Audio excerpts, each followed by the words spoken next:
And my guest in person of Providence Akpa is a multi-skilled and versatile occupational health, safety and environment professional with over 20 years of experience. Yes, he has worked as line manager in corporate organizations and has also managed health, safety and environment in several projects that cut across various industries.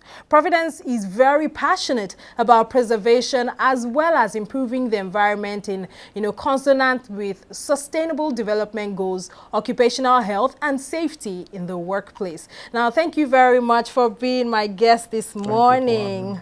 All right. Thank you for having me. Yeah, so we'll be going straight into the views from the net. So, Great is saying, in my opinion, organizations should face lawsuits when they are found guilty of negligence. And if possible, there should be a body that comes in regularly to check the safety of their facilities. What's your take on this? Because this person is probably talking from what they think should be. I mean, maintenance culture, you always have to come and check it. So what's your take on what Great has said? Thank you for having me in the first place. The primary reason why we have a weak occupational health and safety practice in our workplace is enforcement. We can't say we don't have laws. Of course, we have Factory Act 2004. Even though it needs to be reviewed, we have occupational health and safety bill in the National Assembly since 2012. But what we have for now, the enforcement there is very weak. For example, now in Nigeria, it is the duty of Federal Ministry of Labor and Employment, Factory Inspectorate precisely under Occupational Health and Safety Department to enforce the safety in the workplaces. But you ask them, they will tell you that they have few inspectors throughout the Federation. So that is one of the major reasons, enforcement. Another reason is political will. Some of these organizations we are talking about, industries and corporate organizations this time around, they are directors, they are chairmen, they are the owners, the big shots in the society, the politicians. Do you get it? So how do you enforce it? Even if the inspectorates go to the factories or the workplace or industrial workplace to enforce them, they will just make a call. A call they will make will now advise you if you would like to keep your job or if you want to enforce it and go from there. So that's lawlessness we can see. All right, let's move on to another view from the net at this time, discussing the question, what is your take on negligence or lack of property maintenance in organizations? Now, this one is from Favor, all the way from Asaba in Delta State. I think that those that head an organization don't value lives, because if they did, they would fix whatever facility or equipment that is faulty in their organizations to ensure that no one gets hurt or, lose their lives as a result of negligence and indifference. I believe supervisions should be conducted periodically and measures be put in place to ensure that these organizations take these things seriously. Okay, so, Favor has said her piece as well as regards this, and looking also at the importance, the need for periodic checks. So what exactly, as looking away from just periodic checks, what do you think of organizations and valuing lives of their staff and themselves too, just as Favor has said? No, primarily, the law requires the employer to ensure the safety of their workers. That is what the law says about it. Now, to enforce this, the employer will now set up a management system to ensure that everybody that comes to his organization goes back the way he comes. Now, one of the ways to do it is to implement effective safety management system that will work. Now, you find out that many organizations, they are actually after making money, and they don't have the interest of their workers. They fail to realize that the asset they have in that organization is their workers.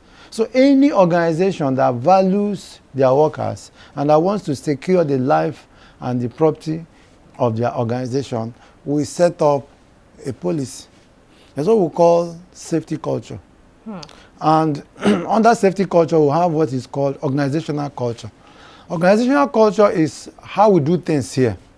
And safety culture is all about what the people think about safety? What did they think? What are they feeling? Now, generally in the organization, they think that safety is all about the employer's responsibility. As long as my salary is going, I don't have problem. But they forget to realize that safety will be possible. Safety in the workplace will be possible if the employer plays his role, Yes. if the workers cooperate and play their own role, and then if the stakeholders also play their own role. And this is possible by consultation, involvement, and participation of these three parties I've mentioned so far. So in any organization where these three things are lacking, definitely there will be no safety culture in place. And when there is no safety culture in place, you'll be seeing what we are seeing in our organizations today. All right, so I mean, we need to have safety culture measures. I mean, not just for the employer, for the employee at this time. Safety culture generally in the organization, Okay. not per the stakeholder. It exists in the organization. All right. But to make it possible, it involves these three stakeholders: the employers, the employee, and the other interested parties. And the other interest. Okay, let's look at what Chinaza is saying from Lagos. Sometimes it's cost saving or penny pinching that causes this. If its consequences is critical or the functionality of that device, tool, equipment is key to the production of that company, then it's best addressed immediately. For instance, there's a monthly budget to be spent as regards office expenses and a minor issue comes up. Say a light bulb is in the passage or in the general office area and it doesn't necessarily impact the outcome and productivity of the staff. If it falls within budget and doesn't push other pressing issues down, issues down the line, it'll be better to fix immediately. But if otherwise, it can be overlooked till the next month. Okay, so this person is talking about maybe, having a budget in place for, these safety measures and, now giving an example of if a light bulb goes out. If one light bulb goes out, maybe in an office setting, if the place is well illuminated, people will not even be bothered. So what do you think about that? See, if an organization has safety management system in place, all these things they are saying will take care of itself. A system is just defining what you want to do, who does what, who is responsible for what, how do you want to do it, what is the arrangement you put in place. For example, if you have safety management in place, you see the employer may be represented by the managing director, depending on the structure of the organization, now casting a vision for the organization as in respect to safety. Now, he now comes up and then develop policy. In this policy, he tells us what he expects or what he wants to do or the arrangement he has made in place to ensure the safety of the workers. Then he put up safety committee. Okay. Safety committee here has to do with picking minimum of 2 persons from different departments in that organization, and then develop their capacity in the area of safety. All right. Do you get it? Depending on the structure of your organization. Why we say minimum of 2 persons is because in cases where you want to have meetings, one person in a department might be absent, definitely the other person will come in. So you pick minimum of 2. Let's assume you have 5 departments in your organization. 2 into 5 places is just 10. Then begin to develop their capacity. Then maybe you have meeting with them once in a week. Once in a week, 1 hour or 2 hours, or once in 2 weeks. Now, when you do this in the 3 months, 3 months, for example, or 6 months or 1 year, you find out that you are developing capacity whereby they go back to their various departments and then communicate what they have learned in those meetings to their colleagues in their different places. Now, this will enable them to know their own duty, the responsibility of the employer, the responsibility of the employee, and the responsibility of the stakeholders. All these things are partnership. It is not just in isolation. It is not employer must provide all these things. Now, for example, what the responder is just saying there, you find out that if there is safety management system in place, there's a place of risk assessment. There is a place of inspection. There's a place of walkout checks. There's a place of weekly inspection. There's a place of monthly inspections. All these things, you come up with them in a report. And these are what the regulators want to see when they come to your organizations. Oh. But you see, instead of complying when the regulators come, you look for a way of giving them brown envelope. And they also needed that brown envelope. They go with it. But if you do the right thing and they come, you take them to your conference table. Welcome. This is what I met here. I resumed in this capacity in this particular time. This is what I have done. This is what I want to do. This is what I have done. And these are some of the challenges I'm having. And this is where I actually want to go. Now, advise me. Okay. They now know that they also have an input as a regulator. Instead of just coming around, make it we thing, at the end of the day, you greet yourself, take them around, give them brown envelope, and they go.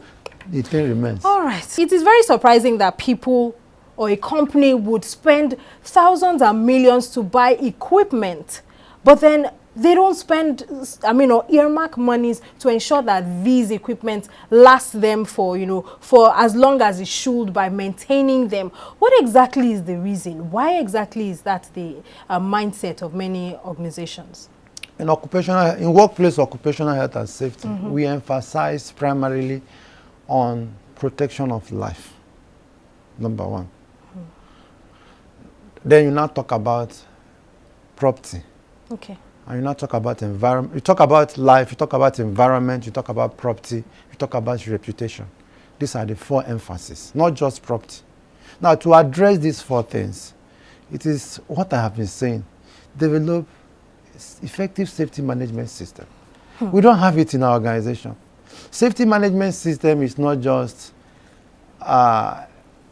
installing fire extinguisher. It is not just marking your factory or your workplace with yellow line and tell us this muster point. It is not just employing safety officers. All these things are good. But when you set up a safety management system, we have ISO 45001, for example. That's one of the standards you can set up in your organization. It will address all these things. Now, coming to your question about maintaining equipment, you find out that those equipment are actually there for efficiency.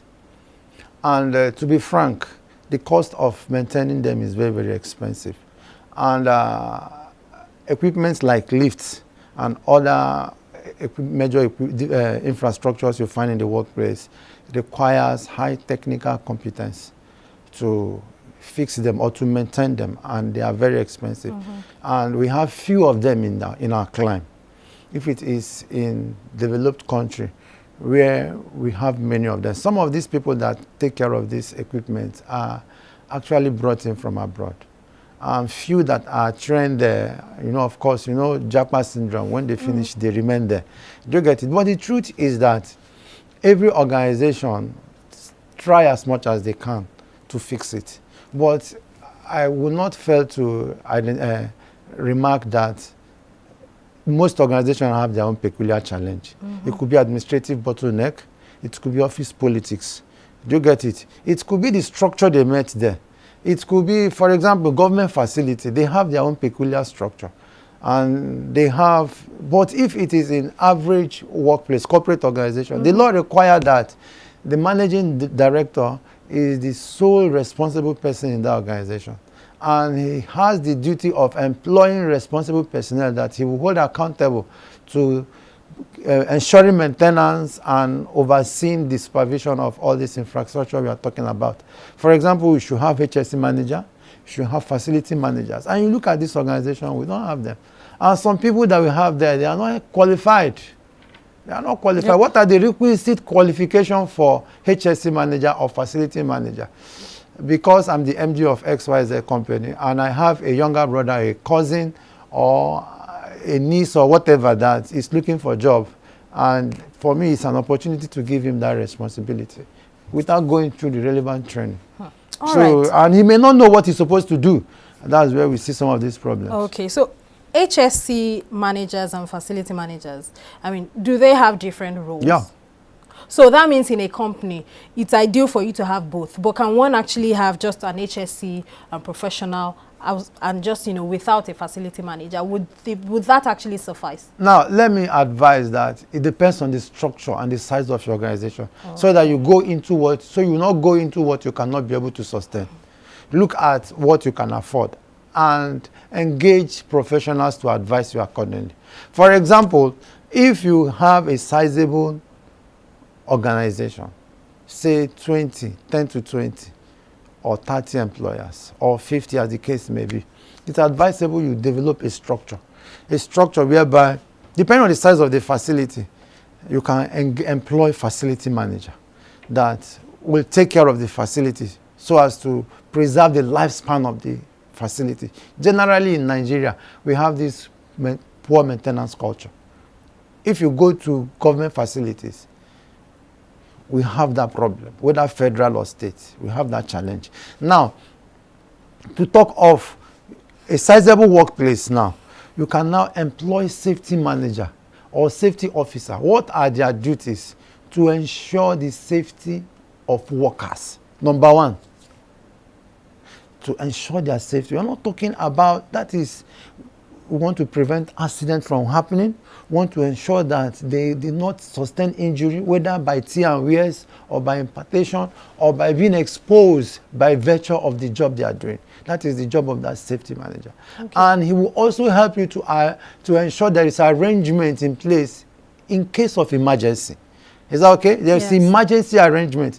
You see, in our climb here, when there is incident, you find out that is when we remember that our fire extinguisher has expired. We don't have a truck to fight the fire extinguisher. We don't have sprinklers. They don't have this arrangement. But if there is a proper safety management system, emergency preparedness in place, you find out that if there is emergency, those systems will trigger themselves. Okay. They don't need to be running helter-skelter.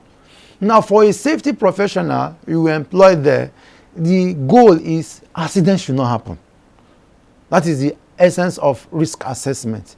We don't want accident to happen. So you make proper arrangements in place so that accident will not happen. Now, should accidents happen, you ensure that those accidents are controlled as soon as possible so that people will not be exposed. Now, if your arrangement, that is when you put an arrangement in place. Now, if your arrangement fails, then you should have an arrangement whereby to evacuate your workers to a safe place of safety at a minimum time, at a minimum response time. What is the minimum response time there? Average of 10 minutes, 8 minutes, 5 minutes, below. Do you get it? You keep working down. That is when you come up with drilling arrangement to test your emergency response preparedness in your workplace. Okay, so these are the things we are lacking in our organizations. Okay. But I want to commend Lagos State government, because among 36 states and FCT in Nigeria, they are the only state that has a commission for safety, Lagos Safety Commission. I will encourage other states to emulate them. Lagos Safety Commission has done a lot of work, both in public safety and work on industrial safety. All right. So speaking of, that's government leadership. Yes. That shows leadership. Now, what's the role of leadership in promoting a culture of preventive maintenance and, that sense of ownership for staff members, so that it is not just the leader that is thinking about it, but there's a preventive maintenance culture in the workplace? Now, if you remember when I started, I did mention 4 elements. These 4 elements are very, very important if you must have a safety management system in your workplace that will work. Number 1 is leadership commitment. I will talk about that. Leadership commitment. We'll talk about policy, safety policy. You talk about safety committee, and you talk about training. When we talk about leadership commitment, all these things we are talking, or any arrangement you are making in the organization without leadership commitment, is just a waste of time. How do we know leadership commitment? Leadership commitment is a kind of leadership that demonstrates commitment in the area of making resources available. What do I mean? By giving safety a priority over other contending factors. In the workplace, they have contending factors. What are their contending factors? Every business exists to make money. So number 1 is cost, money. they have limited funding. Is that okay? So they want to make sure they utilize it. Now, they have limited time to produce, to deliver their resources. Is that okay? Of course, yes. And now, they have, now, when we talk of giving safety priority over other contending factors, is making sure that you give safety arrangements, that we ensure that you put this relevant safety requirements in place before others. Now, how would you know a leadership that demonstrates commitment? It is by providing these resources, providing qualified personnel, not just bringing his brother or sister or somebody he knows to man a relevant position. The person must have competence, the person must have experience, the person must have qualification. Then the next thing is the person must allow time, give resources of time.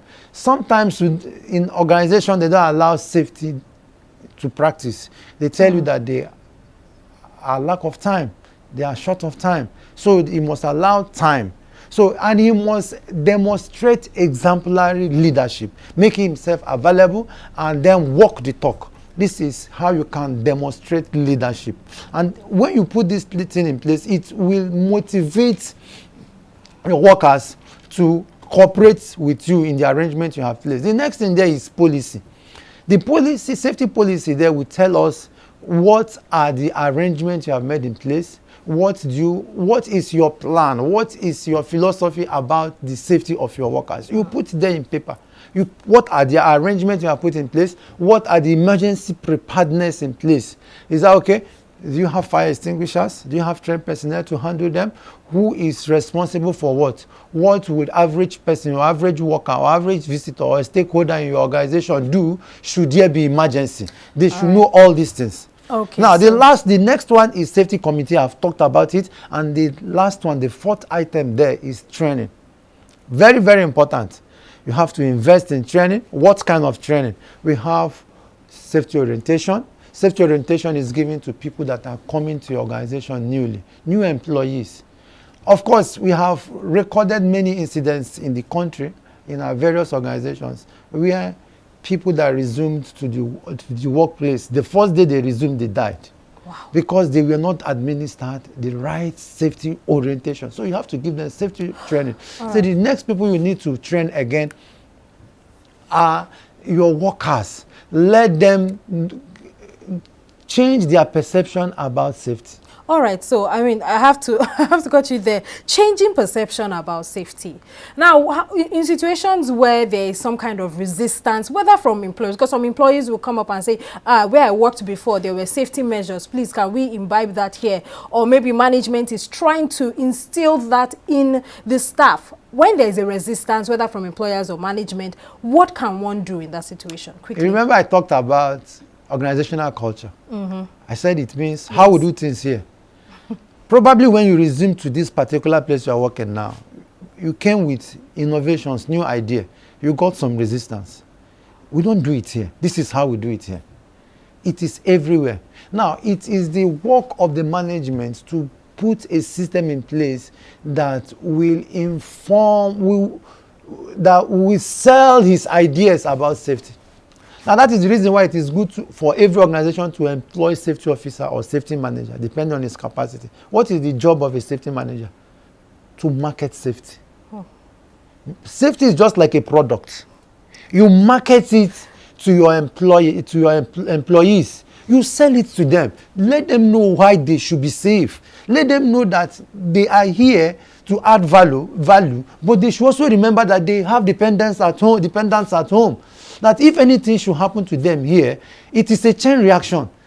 They have children that will lose their parents or lose their father or mother because of accidents. They have aged parents that will also lose their children or their son. Do you get it? So it is the job of a safety officer to market safety as a product. All right, and it is the job of employer to employ safety officer to do that. Marketing safety, I learned that. I mean, I know I'm never going to forget that. But now, on a final note, this in about 30 seconds, if you can.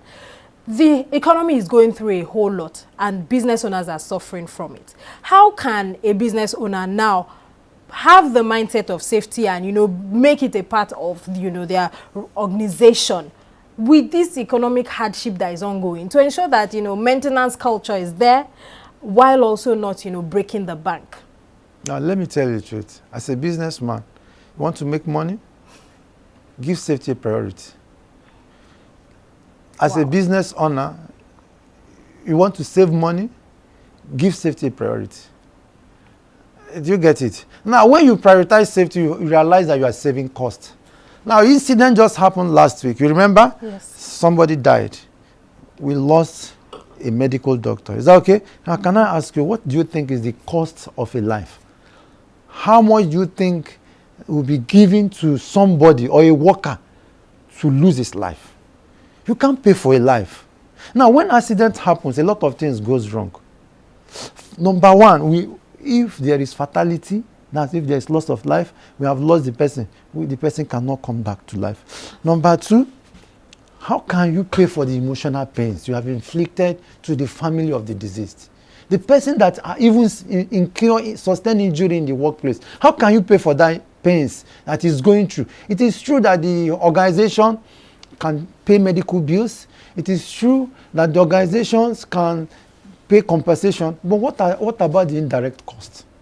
The indirect cost is about 20 times painful, 20 times higher than the direct cost. Because when accidents happen, an organization could lose his reputation. Do you know the leverage of an organization? His reputation. Mention any brand. His celebration, his achievement, his selling point is his reputation. And when accidents happen, that reputation can just go into the air by just a flick of the fingers. Do you get it? Yes. So when we talk of safety, it's a serious business. Safety, investment in safety is actually a way of saving your resources. It's actually a way of making money. But some people look at safety as a cost. It's not a cost. When you invest in safety, all these incidents we are talking about will disappear.